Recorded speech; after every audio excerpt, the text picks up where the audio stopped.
Hi, my name is Josh Gottry. Welcome to today's weekly lesson. We're back on Drumset today, and we're talking specifically about the swing beat.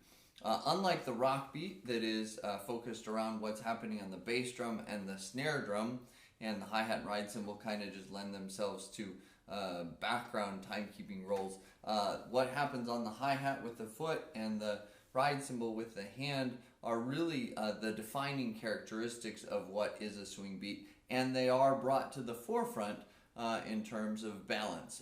So, probably 60, 70, maybe even as much as 80% of the sound that you're going to get playing a swing beat is going to come from those cymbals. And then the bass drum and snare drum play more of a conversation role, but certainly more subtle than those two components, and are less counted on for the defining characteristics, more just for embellishment. So let's look at ride cymbal and hi-hat first, and then we'll at least look briefly at what happens on the bass drum and snare drum for the swing beat. So hi-hat, controlled with the foot, typically plays on 2 and 4 for a swing beat, regardless of the tempo, whether it's a ballad that you may be playing with brushes or up-tempo swing. Hi-hat is that 2 and 4 chick that really just defines where the time is there for the band. It's got to line right up with your director's snaps if you're in a school big band or something like that. But it really is key to the band as they're listening to you play to keep that 2 and 4 on the hi-hat. So we want that to be nice and crisp. We don't want to open any more than we need to. If you open too wide, the cymbal actually makes a sound as it hits the top of that hi-hat post position. So we just want to open it just enough to make a nice clean chick, and then close it again, open up, close it again, nice clean chick, just enough to give ourselves space. So it's going to sound something like this. No extra noise, just that 2 and 4 chick that comes from that foot motion. And that's going to be just a rock solid, consistent time there. As far as the ride cymbal, we're playing a pattern that is based on triplets.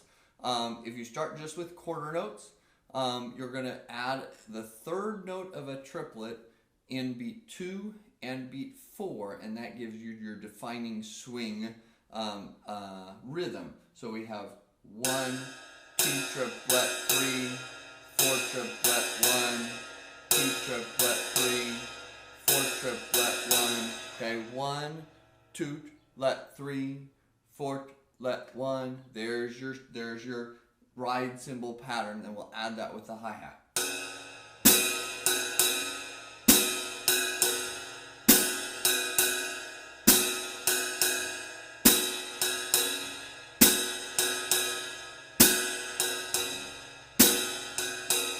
Go a little faster.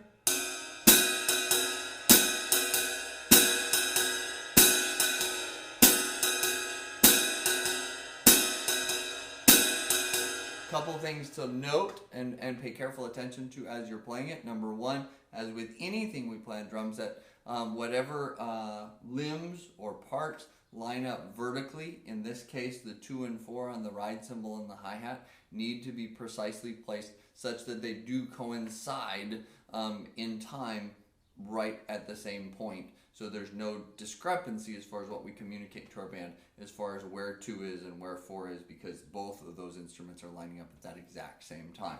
Okay. The second thing we want to note is that I'm putting a little bit of an emphasis on 2 and 4 on the ride cymbal. We don't want every note to be performed at an equal volume. We want a little inflection leading to that 2 and 4 and then backing off. 1, 2, 3, 4, let 1, 2, let 3, 4, let 1. Okay, so we emphasize 2 and 3. Some people will play a swing beat and emphasize 2 and 4. Some people play a swing beat and emphasize 1 and 3, and it sounds really odd and out of balance.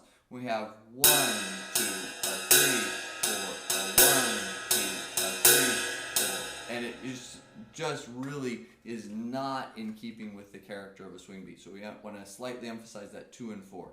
Here it is again, correct with the hi-hat.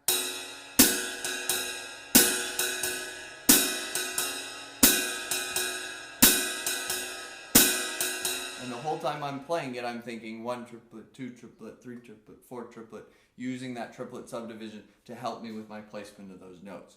Now, I haven't done anything with the bass drum or snare drum yet, and really, you could play a great swing beat with a small combo or something like that using just ride cymbal and hi-hat, and it would keep great time, be real simple and transparent, and function very well in that respect. Now, we usually want to do a little more than just function, but those two things could help you just keep a nice defined time for your band.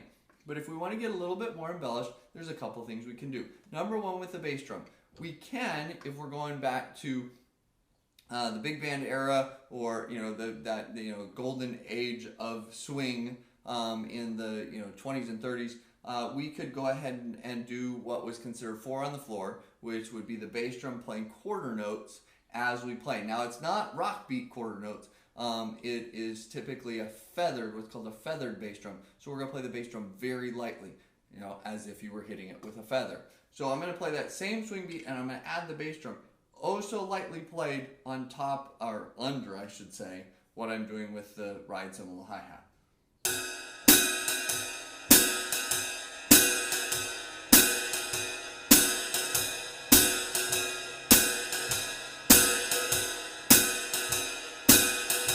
Okay, so there's my 4 on the floor. Again, very, very lightly. It's not going to be boom, boom, boom that happens like in a rock beat. Just very lightly feathered underneath the rest. Now, that's not something that was typically done from the bebop era, 1940s on. Tempos got a lot faster, and drummers got a little bit more creative with what they did with the bass drum. So more frequently, we're going to find ourselves putting the bass drum either as an emphasis or accent, or maybe just punctuating the starts of measures. Maybe play on 1 every other bar or something like that. Just a little heavier than what I was doing with my quarter notes. So it might sound more like this.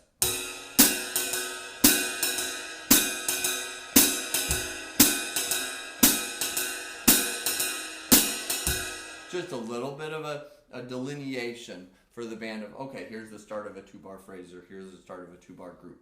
Okay. As far as what the snare drum does, snare drum, along with the bass drum, to a slightly lesser extent, but certainly available for us, the snare drum becomes our conversation instrument. Jazz is all about communication and conversation, and so this can become what we can use to either keep time in a very subtle way, or to engage in what the rest of the band, whether it be other members of the rhythm section, maybe the piano player with their comping, or the winds are doing with their solos or the melody.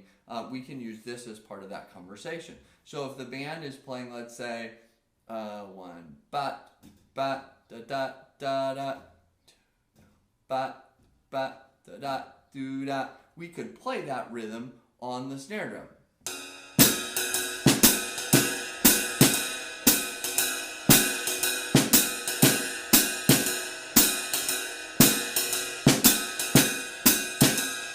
Okay, now hopefully I make that look really easy. It's not necessarily the easiest thing you can do, so it's something you have to work on. So the way you approach it is by starting by playing the rest of those swing beat components. Play the ride cymbal, play the hi-hat, bass drum lightly if you choose to incorporate it or not. And we're just going to put the snare drum in a variety of places within the measure, just like you would do with the bass drum in a rock beat, deciding when to place the bass drum and getting used to playing it on any given 8th note or 16th note. We're going to do the same thing with snare drum. In this case, we're dealing with where we place it in a set of swung 8th notes, or the 1st and 3rd of a triplet. 1 and 2 and 3 and 4 and. Any one of those 8 positions the snare drum could play. So I'll start by just putting it on 1. Here we go.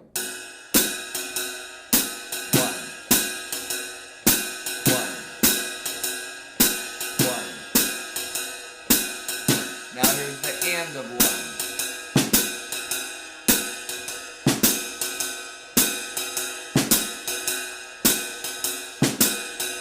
Here's 2. Trying to make sure I align with my hi-hat and my ride cymbal. Here's the and of 2.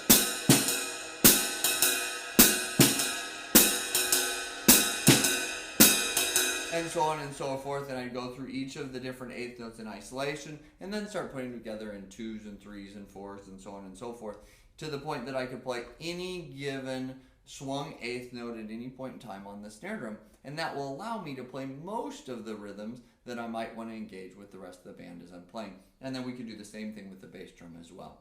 Hopefully that gives you a good start on what you can do with a swing beat. Have a great week.